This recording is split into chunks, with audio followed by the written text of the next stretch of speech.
Amanah dari istana kerajaan Ardhanaraya berada dalam masa damai, dipimpin oleh Raja Hud Adimaski yang adil dan arif, serta Permaisuri Kasmawati As-Salimi yang bijaksana, namun langit berubah muram. Para tetua kerajaan melihat tanda-tanda. Bintang redup, matahari sering tertutup kabut hitam. Seorang resi tua datang membawa pesan, "Raja, dunia dalam bahaya. Hanya keturunanmu yang mampu menemukan kristal cahaya, artefak kuno yang dapat mengusir kegelapan." Raja Hud memandang keempat anaknya. Dengan hati berat tapi penuh keyakinan, ia berkata, "Anak-anakku, pergilah. Kristal cahaya hanya akan tunduk pada hati yang bersatu. Jadilah penyelamat negeri ini." Dengan restu raja dan doa permaisuri, keempat saudara itu berangkat dalam sebuah misi besar, hutan bayangan dan serangan pertama. Mereka memasuki hutan bayangan, wilayah penuh makhluk aneh. Ziyad menebas serigala hitam dengan pedang kerajaan. Zaki membaca ukiran kuno untuk membuka jalur. Abrar mengangkat batu besar yang menghalangi jalan. Alif menenangkan roh hutan dengan cahaya pusaka ibunda. Namun bayangan gelap mulai mengawasi mereka. Suara tawa misterius menggema di pepohonan. Itu adalah tanda kehadiran Raja Kegelapan, musuh besar mereka. Kota bawah tanah dan pertempuran gelap. Di sebuah gua besar, mereka menemukan kota bawah tanah milik bangsa kaum Luma, penjaga rahasia bumi. Tetua Luma berkata, kristal cahaya tersembunyi di balik 7 gerbang cobaan. Tapi hati-hati, Raja Kegelapan juga mencarinya. Malam itu, pasukan bayangan menyerang kota. Ziyad memimpin pertahanan. 7 gerbang cobaan. Mereka mulai melewati 7 gerbang yang penuh ujian. 1. Api melewati lautan api dengan keberanian. 2. Air melawan pusaran arus dan makhluk laut. 3. Angin, badai besar hampir memisahkan mereka. Padat tanah melawan golem batu raksasa. 5. Ilusi, setiap saudara menghadapi ketakutan batinnya. 6. Mereka diuji dengan perpecahan hampir saling curiga. 7. Cahaya, hanya dengan hati murni gerbang terbuka. Persaudaraan mereka menjadi kunci melewati semua gerbang. Naga bayangan dan pertempuran besar akhir perjalanan membawa mereka ke lembah cahaya, tempat kristal berada, dijaga oleh naga bayangan. Pertarungan besar pun pecah. Ziyad mengayunkan pedang kerajaan melawan sisik naga. Abrar menahan sayap naga agar tidak menghancurkan lembah. Zaki menemukan segel kuno untuk melemahkan naga. Alif memanggil cahaya dari pusaka permaisuri untuk menenangkan bumi. Dengan kerjasama, naga bayangan tumbang. Munculnya Raja Kegelapan. Saat mereka hendak mengambil kristal cahaya, muncullah Raja Kegelapan, seorang penguasa kuno yang bangkit dari kutukan. Pertarungan klimaks terjadi. Ziyad bertarung habis-habisan, meski pedangnya nyaris patah. Abrar terluka, namun tetap berdiri melindungi saudaranya. Zaki memecahkan teka-teki terakhir yang bisa melemahkan Raja Kegelapan. Alif dengan tangisan doa memanggil cahaya langit dan menggabungkan kekuatan saudaranya. Kristal akhirnya aktif, memancarkan cahaya yang menghancurkan Raja Kegelapan untuk selamanya. Kemenangan dan kembali ke istana cahaya kristal menyinari dunia, mengusir kegelapan. Keempat saudara itu kembali ke istana dengan penuh kemuliaan. Raja Hud Adimaski menyambut dengan bangga. Permaisuri Kasmawati As-Salimi meneteskan air mata bahagia. Rakyat bersorak, memanggil mereka. 4 penjaga cahaya. Kini, mereka tidak hanya menjadi pangeran dan putri, tetapi simbol harapan bagi seluruh negeri. Epilog. Mereka menyadari kejayaan kerajaan bukan hanya karena mahkota, melainkan karena persatuan, keberanian, ilmu, dan cahaya hati. Abrar melindungi warga dari reruntuhan. Zaki menemukan lorong rahasia untuk mengevakuasi penduduk. Alif memancarkan cahaya untuk melawan sihir kegelapan. Mereka berhasil selamat, tetapi tahu bahwa ancaman semakin dekat. Malam itu langit kerajaan Darul Qudra diselimuti awan pekat. Di balik benteng istana, tampak cahaya merah menyala di ufuk barat. Raja Hud Adimaski berdiri di balkon tinggi bersama Permaisuri Kasmawati As-Salimi, wajahnya serius. "Ada kekuatan asing yang ingin menguasai negeri kita," ujar sang raja. "Hanya kalian putra-putraku yang bisa menghadapinya." Man keempat saudara, Ziyad Al-Khair Adha, sang pemimpin, berhati bijak. Zaki Mubarak, kuat, pemberani, penguasa pedang api. Abrar Arabani, cendekia, ahli sihir putih dan kitab rahasia.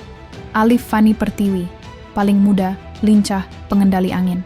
Mereka menerima titah agung itu. Malam itu, perjalanan panjang pun dimulai.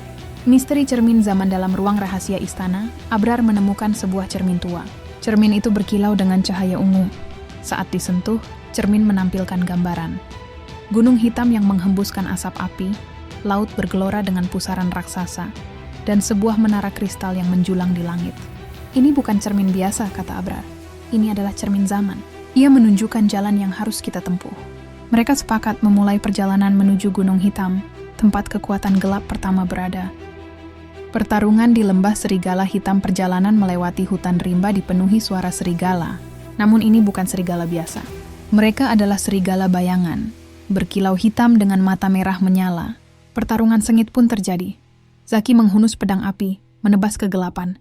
Alif memanggil pusaran angin untuk menghalau kawanan serigala. Abrar merapal mantra cahaya putih. Ziyad mengatur formasi agar semua saudara tetap selamat. Setelah pertempuran panjang, mereka berhasil menembus lembah itu. Namun dari kejauhan, mereka melihat sosok misterius berjubah hitam yang mengawasi. Rahasia Gunung Hitam tiba di kaki Gunung Hitam. Hawa panas membakar. Gunung itu bukan gunung biasa, melainkan penjara kuno bagi Ifrit Azazhul, makhluk api yang dahsyat. Cermin zaman bergetar, menunjukkan bahwa Ifrit itu akan segera bebas. Jika ia bangkit, seluruh negeri akan hancur. Ziyad memimpin saudaranya naik ke puncak gunung. Namun setiap langkah terasa berat, seakan ada kekuatan gaib yang menahan. Di puncak mereka mendapati sebuah segel kuno. Saat disentuh, segel itu retak. Api membara, dan dari dalamnya muncul sosok raksasa. Ifrit Azazhul. Manusia lemah, kalian takkan mampu menahan kebangkitanku. Di pertempuran Ifrit Azazhul, pertarungan epik pun pecah. Zaki maju dengan pedang api, namun nyala pedangnya kalah oleh kobaran Ifrit. Abrar membaca mantra dari kitab hikmah, menciptakan perisai cahaya. Alif memanggil badai angin untuk melemahkan api. Ziyad menancapkan pedangnya ke tanah, memimpin doa perlawanan. Perang berlangsung lama. Api dan angin beradu, cahaya dan kegelapan bertubrukan. Di titik kritis, keempat saudara bergabung kekuatan. Mereka menggabungkan pedang, sihir, angin, dan doa menjadi satu cahaya besar. Cahaya itu meluncur menghantam dada Ifrit Azazhul. Jeritan keras menggema, gunung bergetar, lalu Ifrit kembali terkurung ke dalam segel. Jalan menuju menara kristal kemenangan mereka belumlah akhir. Cermin zaman kembali berkilau. Kini ia menampilkan gambar menara kristal, bangunan yang melayang di langit, dijaga ribuan makhluk bersayap hitam. "Dan itulah tujuan kita berikutnya," kata Ziyad. Di sanalah rahasia terbesar menanti. Raja Hud Adimaski yang mengikuti perjalanan lewat istana gaibnya, berkata dalam hati, "Anak-anakku, ini baru permulaan. Perjalanan kalian akan menentukan nasib seluruh dunia." Dengan tekad bulat, empat saudara melangkah menuju petualangan berikutnya. Menuju menara yang menyimpan jawaban, sekaligus bahaya yang lebih besar dari Ifrit Azazhul. Perjalanan menuju langit. Setelah mengurung kembali Ifrit Azazhul di Gunung Hitam, keempat saudara kembali menatap cermin zaman. Kali ini, cermin menunjukkan menara kristal yang melayang di atas awan. Ziyad berkata dengan tegas, "Itu tujuan kita. Menara itu bukan sekadar bangunan, melainkan pusat kekuatan dunia. Jika jatuh ke tangan musuh, seluruh kerajaan akan hancur." Namun ada masalah. Menara itu mengapung di langit, tak ada jalur darat maupun laut untuk mencapainya. Abrar membuka kitab tua, lalu menemukan sebuah ramalan. Menara kristal hanya bisa dicapai oleh sayap cahaya, yang lahir dari keberanian, kebijaksanaan, dan persatuan. Merman pun harus mencari sayap cahaya itu terlebih dahulu. Naga penjaga jurang abadi. Dalam perjalanan, mereka tiba di jurang abadi, lembah raksasa yang membelah bumi. Di dasar jurang, terdapat cahaya biru yang diyakini sebagai kunci menuju sayap cahaya. Namun jurang itu dijaga oleh seekor naga purba bernama Nadir Al-Lail. Naga bersisik hitam dengan mata biru berkilau. "Tak seorang pun bisa melewati jurang ini tanpa menundukkan aku," raung naga itu. Pertempuran terjadi. Zaki melawan dengan pedang apinya, menghunus lidah api melawan semburan api naga. Alif menari di udara dengan pusaran angin, menghindari cakar naga. Abrar membaca mantra pelindung agar tanah jurang tidak runtuh. Ziyad menantang naga dengan pedang keemasannya. Setelah pertarungan panjang, naga itu tak kalah, tapi berhenti menyerang. "Keberanian kalian mengingatkanku pada raja-raja kuno," kata Nadir. "Ambillah sayap cahaya ini, gunakan dengan bijak." Dari tubuh naga muncullah 4 sayap cahaya yang menempel di punggung para saudara. Kini mereka bisa terbang menuju langit. Perjalanan melintasi lautan awan. Dengan sayap cahaya, keempat saudara terbang melintasi lautan awan. Namun langit tak ramah. Badai petir menyambar, angin memutar, dan bayangan hitam mengejar mereka. Tiba-tiba dari balik awan muncul makhluk bersayap hitam.